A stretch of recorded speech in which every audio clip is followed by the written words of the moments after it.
ماشاء اللہ لا حول ولا قوة الا باللہ العلی العظیم۔ اعوذ باللہ من الشیطان الرجیم، بسم اللہ الرحمن الرحیم، الحمد للہ رب العالمین، ثم الصلاة والسلام علی اشرف الانبیاء والمرسلین وعلى آلہ الطیبین الطاہرین المعصومین، اما بعد فقد قال اللہ عز وجل فی کتابہ المجید، بسم اللہ الرحمن الرحیم، إِنَّا أَنزَلْنَاهُ فِي لَيْلَةِ الْقَدْرِ وَمَا أَدْرَاكَ مَا لَيْلَةُ الْقَدْرِ لَيْلَةُ الْقَدْرِ خَيْرٌ مِّنْ أَلْفِ شَهْرٍ تَنَزَّلُ الْمَلَائِكَةُ وَالرُّوحُ فِيهَا بِإِذْنِ رَبِّهِم مِّن كُلِّ أَمْرٍ سَلَامٌ هِيَ حَتَّىٰ مطلع الفجر۔ میرے محترم سامعین، آپ کی خدمت میں قرآن کریم کے 30واں پارہ سے سورہ قدر کی تلاوت کرنے کا شرف حاصل کیا۔ چونکہ آج جو میرا موضوع ہے وہ شب قدر کی فضیلت اور اہمیت کے بارے میں ہے، تو اسی موضوع کو مد نظر رکھتے ہوئے میں نے سورہ قدر کی تلاوت کا انتخاب کیا، جس کے اندر پروردگار عالم ارشاد فرما رہا ہے، بسم اللہ الرحمن الرحیم، انا انزلناہ فی لیلۃ القدر، بے شک ہم نے قرآن کریم کو شب قدر میں نازل کیا، وما ادراک ما لیلۃ القدر، اور تمہیں کیا معلوم کہ شب قدر کی اہمیت کیا ہے،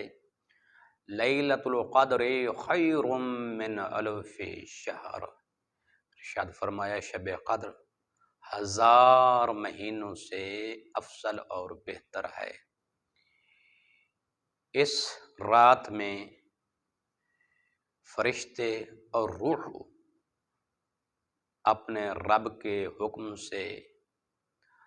ہر امر کے ساتھ نازل ہوتے ہیں، اور یہ رات صبح صادق تک سلامتی والی رات ہے۔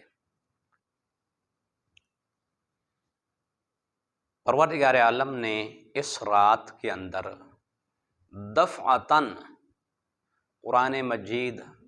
اپنے پیارے حبیب حضرت محمد مصطفیٰ صلی اللہ علیہ وآلہ وسلم کے قلب مطہر پہ نازل فرمایا،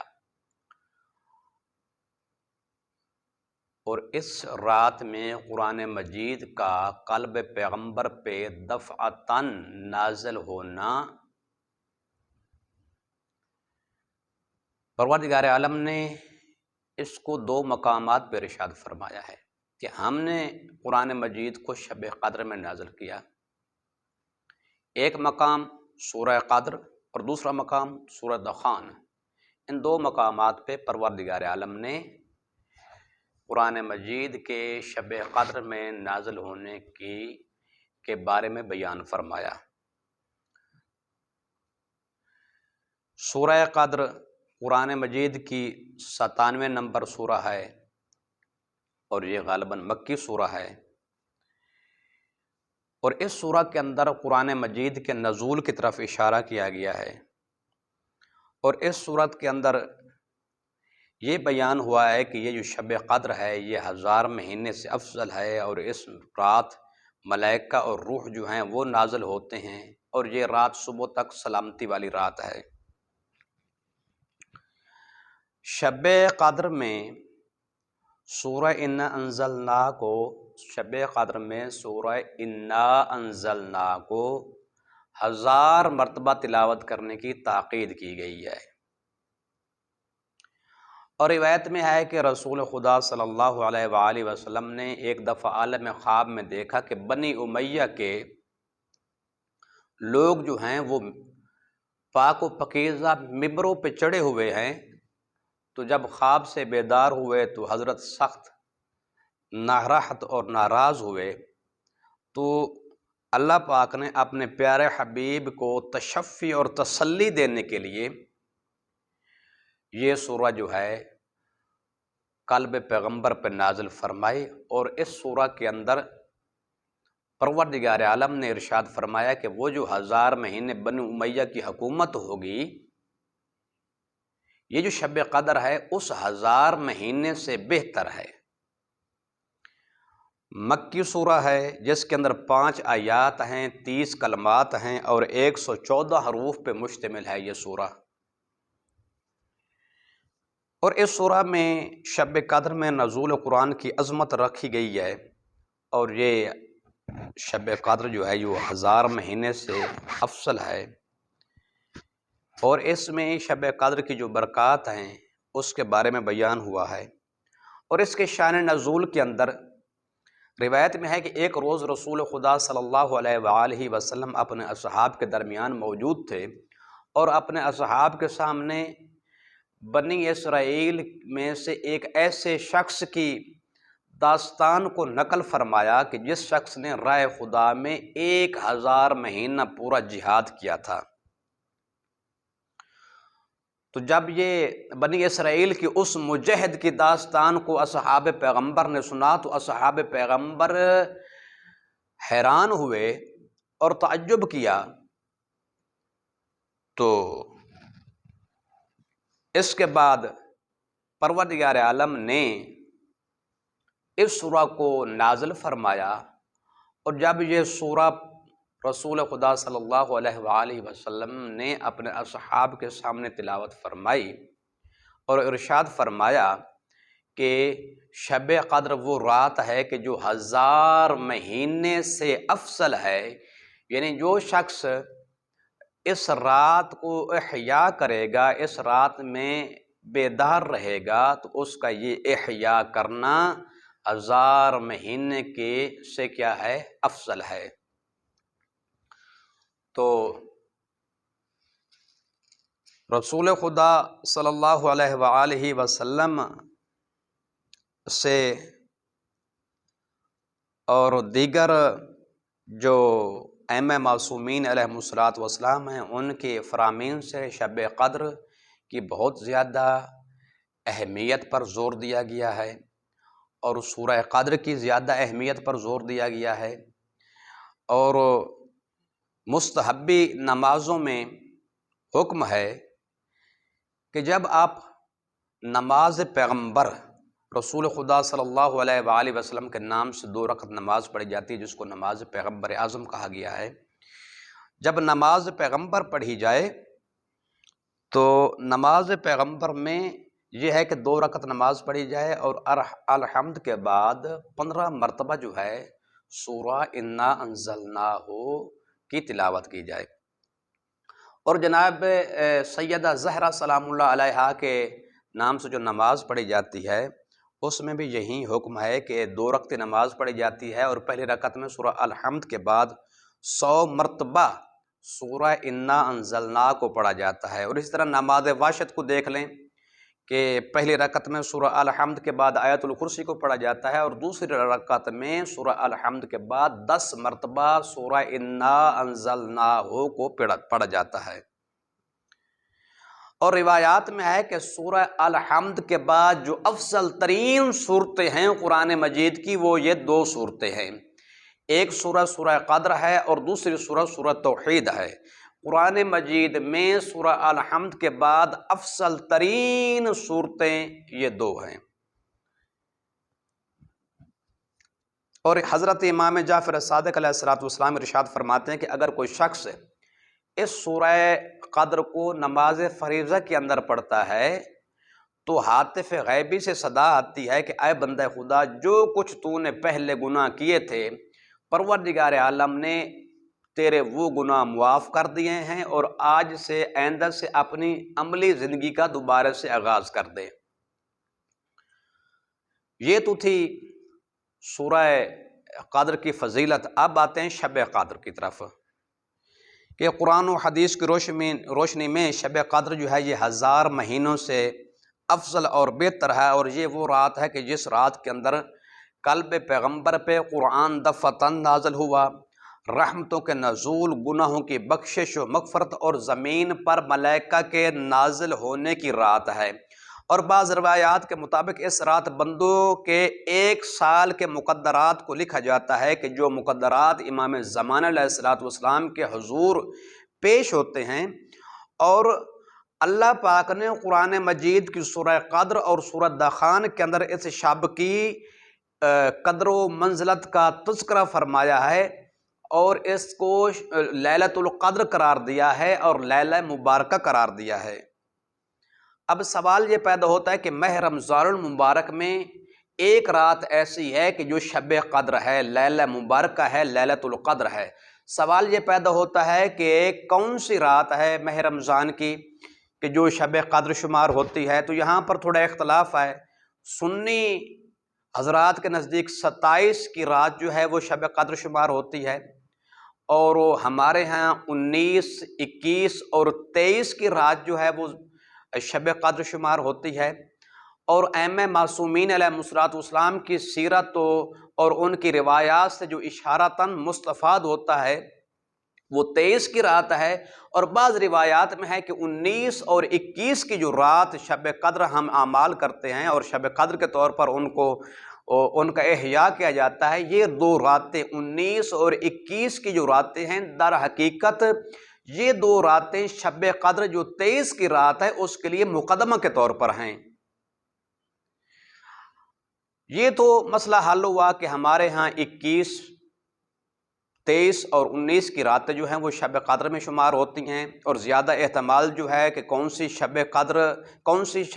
قدر ہے وہ 23 والی رات ہے۔ 19 اور 21 کی رات کو ہم جو شب قدر کے طور پر احیاء کرتے ہیں وہ 23 کی رات کے مقدمہ کے طور پر ہم احیاء کرتے ہیں۔ اور دوسری بات یہ ہے کہ 19 کی شب ضربت مولا امیر علیہ السلام ہے، اور 21 کی شب شہادت مولا امیر علیہ السلام ہے۔ تو اس حوالے سے ہم ان دونوں راتوں کا احیاء کرتے ہیں، مولا امیر علیہ السلام کی شہادت پہ نوقنا اور ان کی عزاداری کرتے ہیں، اور اس طرح یہ جو رات ہے اس کو ہم ایک بہت بڑی قدر و منزلت سے دیکھتے ہیں، اور ان تمام راتوں کا ہم احیاء کرتے ہیں۔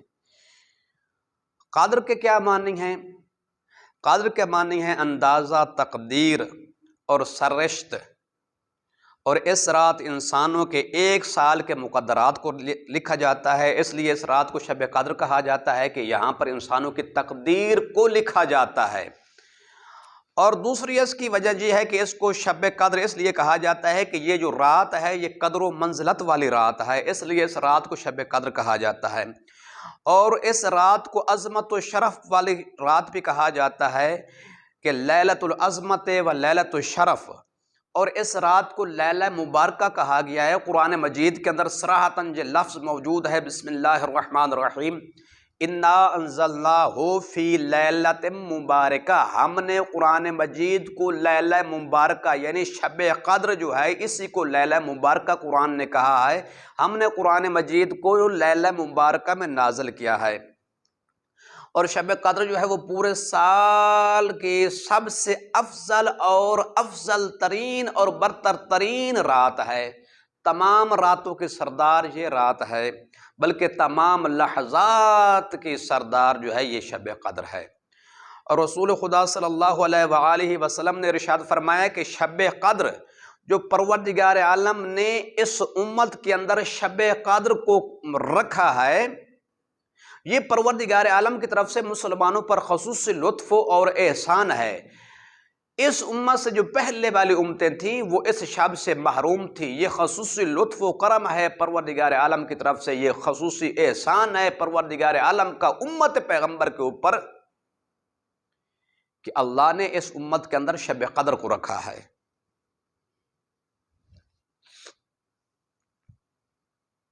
اور سال کے مہینوں میں سے بہترین مہینہ جو ہے وہ ماہ سیام ہے، اور ماہ سیام اور ماہ رمضان کا جو دل ہے وہ شب قدر ہے، اور شب قدر جو ہے وہ تمام راتوں کے سردار ہے، جیسے کہ پہلے میں عرض کر چکا ہوں۔ اب روایات میں ہے کہ شب قدر کا راز ہیں جناب سیدہ فاطمہ الزہرا سلام اللہ علیہا۔ روایت میں ہے کہ من ادرک لیلۃ القدر، ہے نا، من عرف فاطمہ فقد ادرک لیلۃ القدر۔ روایت میں ہے کہ جس شخص نے جناب سیدہ فاطمہ زہرا سلام اللہ علیہا کی قدر و منزلت کو پہچانا، گویا اس نے شب قدر کو درک کر لیا۔ اور حضرت امام باقر علیہ الصلوۃ والسلام ارشاد فرماتے ہیں کہ شب قدر میں تمام انسانوں کے مقدرات کو معین کیا جاتا ہے۔ اس رات انسانوں کی زندگی، انسانوں کی موت، انسانوں کا رزق اور روزی اور انسانوں کی سعادت و شقاوت کے بارے میں تعین کیا جاتا ہے۔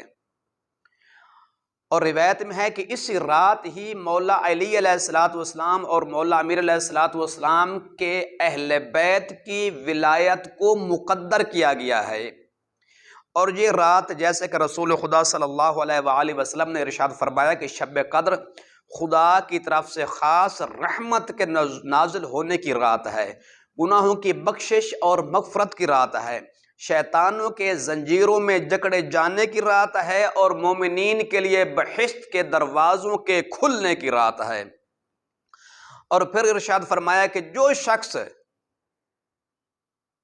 شب قدر کا احیاء کرتا ہے، در حالانکہ وہ مومن ہو اور قیامت پر بھی ایمان رکھنے والا ہو، تو پروردگار عالم اس کے تمام گناہوں کو معاف فرما دے گا۔ اور یہ وہ رات ہے کہ جس رات فرشتے نازل ہوتے ہیں، اور حضرت امام باقر علیہ الصلوۃ والسلام ارشاد فرماتے ہیں کہ سال کے مقدرات پہنچانے کے لیے فرشتے امام علیہ الصلوۃ والسلام کے حضور حاضر ہوتے ہیں، اور فرمایا کہ شب قدر فرشتے جو ہیں وہ ہمارے ارد گرد طواف کرتے ہیں، اور یوں ہمیں شب قدر کا علم ہوتا ہے۔ اور اس رات کے ذریعے اور اس سورہ قدر کے ذریعے ائمہ علیہم الصلوۃ والسلام کی عصمت اور امامت پر بہترین استدلال کیا جاتا ہے۔ اور معصومین علیہم الصلوۃ والسلام کی سیرت میں رہا کہ معصومین علیہم الصلوۃ والسلام اور بالخصوص رسول خدا صلی اللہ علیہ وآلہ وسلم شب قدر کا احیاء کا خصوصیت کے ساتھ اہتمام فرمایا کرتے تھے۔ اور مولا امیر علیہ الصلوۃ والسلام ارشاد فرماتے ہیں کہ رسول خدا صلی اللہ علیہ وآلہ وسلم ماہ رمضان کا جب آخری عشرہ شروع ہوتا تھا تو اپنا بستر لپیٹ دیتے تھے اور مسجد میں چلے جاتے تھے، اعتکاف میں بیٹھتے تھے، اعتکاف انجام دیتے تھے، اور شب و روز جو ہے وہ عبادت خدا میں انجام دیتے تھے، عبادت خدا کرتے تھے۔ اور پھر ارشاد فرمایا یہاں تک کہ ابتدائی ایام میں مسجد نبوی کی چھت نہیں ہوتی تھی، اگر بارش کا موسم ہوتا تھا،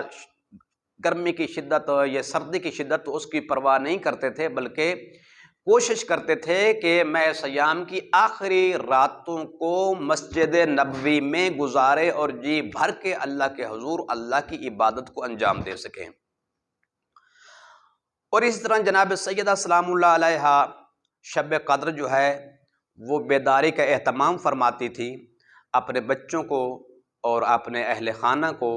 دن کے وقت ان کو سلا دیتی تھی اور رات کے وقت ان کو جگاتی تھی، اور جب دیکھتی تھی کہ کوئی بچہ جو ہے اس کے اوپر نیند غالب آ رہی ہے تو جناب سیدہ فاطمہ سلام اللہ علیہا اس کے چہرے پہ پانی کا چھڑکاؤ کرتی تھی تاکہ یہ بچہ جو ہے اس رات بیدار رہے۔ اور حتیٰ کہ روایت میں ہے کہ حضرت امام جعفر صادق علیہ الصلوۃ والسلام ایک مرتبہ بہت سخت مریض ہوئے، لیکن یوں ہی شب قدر آئی تو مولا نے اپنے غلاموں کو حکم دیا کہ مجھے مسجد میں لے جاؤ اور میں یہ رات مسجد میں جاگ کے گزارنا چاہتا ہوں۔ تو اس رات بھی آپ نے اللہ کے حضور اس رات کے احیاء کرنے میں گزار دی۔ اور حضرت امام جعفر صادق علیہ الصلوۃ والسلام سے پوچھا گیا کہ اے فرزند رسول یہ بتاؤ کہ یہ رات لیلۃ القدر یہ 1000 مہینے سے کیسے افضل ہے؟ تو امام علیہ الصلوۃ والسلام نے ارشاد فرمایا کہ العمل سحل فیہا خیر من العمل فی الف شہر لیس فیہا لیلۃ القدر۔ ارشاد فرمایا کہ اس رات کے اندر انجام دیا جانے والا ایک عمل سہلے ان اعمال سہلے سے زیادہ افضل ہے کہ جو اعمال سہلے جو ہیں ان 1000 مہینوں میں انجام دیے جاتے ہیں کہ جن 1000 مہینوں کے اندر شب قدر نہ ہو۔ ان 1000 مہینوں میں انجام دیے جانے والے اعمال سہلے جو ہیں ان کی نسبت یہ عمل سہلے جو ہے ایک عمل سہلے ان 1000 مہینوں میں انجام دیے جانے والے اعمال سہلے سے افضل اور بہتر ہے۔ اسی وجہ سے پروردگار عالم نے اس رات کو 1000 مہینوں سے افضل قرار دیا ہے۔ اور امام رضا علیہ الصلوۃ والسلام کے ایک صحابی ہیں جن کا نام تھا سلیمان مرزوئی، وہ امام رضا علیہ الصلوۃ والسلام سے روایت کرتے ہیں، بسم اللہ الرحمن الرحیم، انا انزلناہ فی لیلۃ القدر، کہ پروردگار عالم نے ارشاد فرمایا کہ ہم نے قرآن مجید کو شب قدر نازل کیا، فی ای شیء انزلت، اور یہ کس چیز کے بارے میں نازل کی گئی ہے یہ سورہ، اور یہ لیلۃ القدر کیا ہے؟ تو ارشاد فرمایا لیلۃ القدر یقدر اللہ فیہا ما یکون من السنۃ الی سنہ۔ ارشاد فرمایا اے سلیمان، لیلۃ القدر وہ رات ہے کہ جس رات پروردگار عالم 1 سال سے لے کے آئندہ سال تک تمام چیزوں کو مقدر کرتا ہے، معین کرتا ہے کہ اللہ پاک نے زندہ کیسے رکھنا ہے، موت کیسے کس کو زندہ رکھنا ہے، کس کو موت دینی ہے، کس کے ساتھ بھلائی کرنی ہے، اور کون جو ہے وہ شر میں ڈوبے گا، اور رزق کس کو دینا ہے، کس کو کم دینا ہے، کس کو زیادہ دینا ہے۔ وما قدرہ فی تلک اللیلہ ہوا من المحتوم۔ اور ارشاد فرمایا کہ اے سلیمان یاد رکھ، پروردگار عالم اس رات لوح محفوظ پہ انسانوں کے بارے میں جو کچھ مقدر اور معین کرتا ہے وہ ہی حتمی ہوتا ہے، اس میں کسی قسم کی تبدیلی کی کوئی گنجائش نہیں۔ اور حضرت امام محمد باقر علیہ الصلوۃ والسلام ارشاد فرماتے ہیں کہ انہا لیلۃ التی قدر فیہا اللہ ولایت اہل البیت۔ ارشاد فرمایا کہ لیلۃ القدر وہ رات ہے کہ جس رات کے اندر پروردگار عالم نے ولایت اہل بیت کو مقدر کیا ہے اور انسانوں پر فرض کیا ہے۔ اور مولا امیر علیہ الصلوۃ والسلام ارشاد فرماتے ہیں کہ قال علی رسول اللہ صلی اللہ علیہ وآلہ وسلم،